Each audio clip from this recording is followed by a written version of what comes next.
Hola amigos, ¿cómo están? Bienvenidos una vez más a mi canal. En esta ocasión me decidí hacer un videito acerca de los risers, porque la verdad es un mundo, es gigante el mundo de los risers, que cuánto consumen, que cuánto gastan, que qué tipo es mejor, que si me conviene conectarlos por acá, por allá, es un quilombo la verdad. Entonces voy a recopilar la información que he estado aprendiendo en todo este tiempo y la voy a plasmar en un videito, así lo hacemos lo más completo posible para sacar todas las dudas. En la descripción del video voy a poner los links a cada sección del video, así se hace más fácil pasar por los diferentes capítulos. Bueno, arranquemos. Primero que nada vamos a establecer qué es un riser.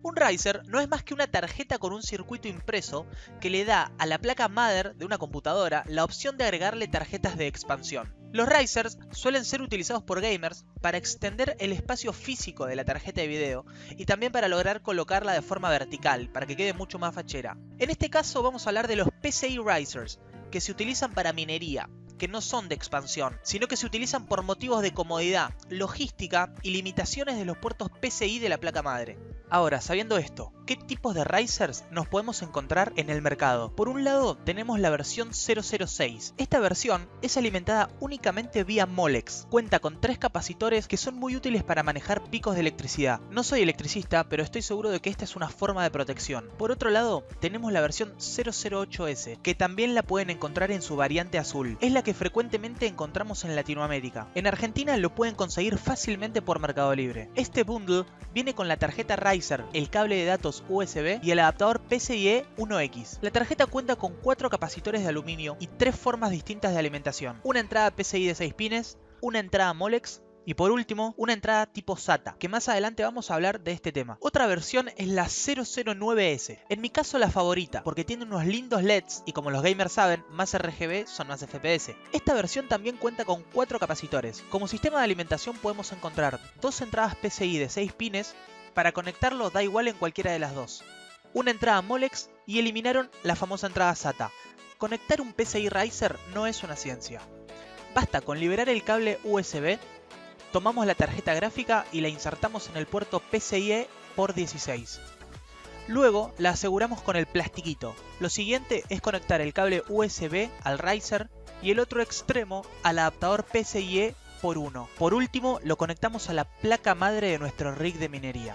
Bueno, vamos a lo más importante de todo, la alimentación del riser. Cuando abrimos por ejemplo la versión 009S, vemos que nos trae todo el kit y también un cable adaptador SATA a PCI de 6 pines. Estos cables son conocidos por no soportar las fluctuaciones de electricidad, así que como el 90% recomiendo no utilizarlos. Muchos se preguntarán por qué, hay un mundo de opiniones acerca de este tema, así que les voy a dar la mía. Bien, para este ejemplo aclaro que yo le llamo tira a un cable que va desde la fuente hacia nuestros dispositivos.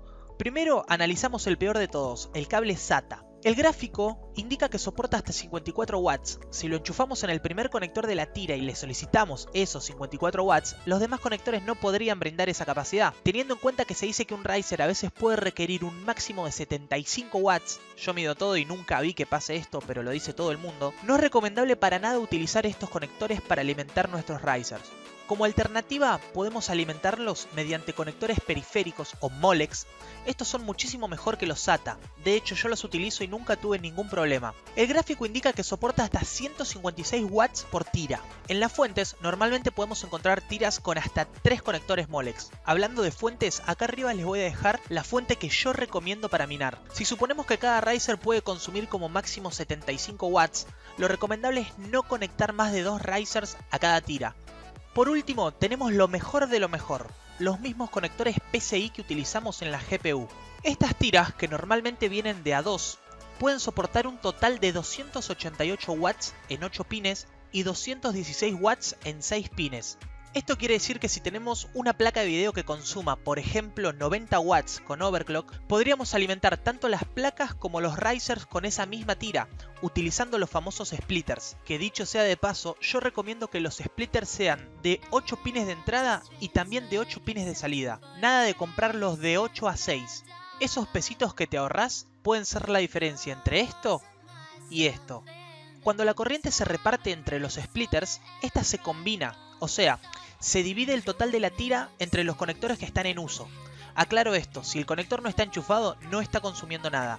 Toda esta información ha sido extraída de la página gpuminingresources.com. Bueno amigos, espero que les haya gustado mucho el video, espero que se hayan sacado algunas dudas sobre estos risers. Obviamente si tienen alguna duda la pueden comentar abajo y por favor no olviden suscribirse y darle a la campanita. Pero posta, si les sirvió, suscríbanse, me están dando una mano enorme. Chao amigos, hasta el próximo video.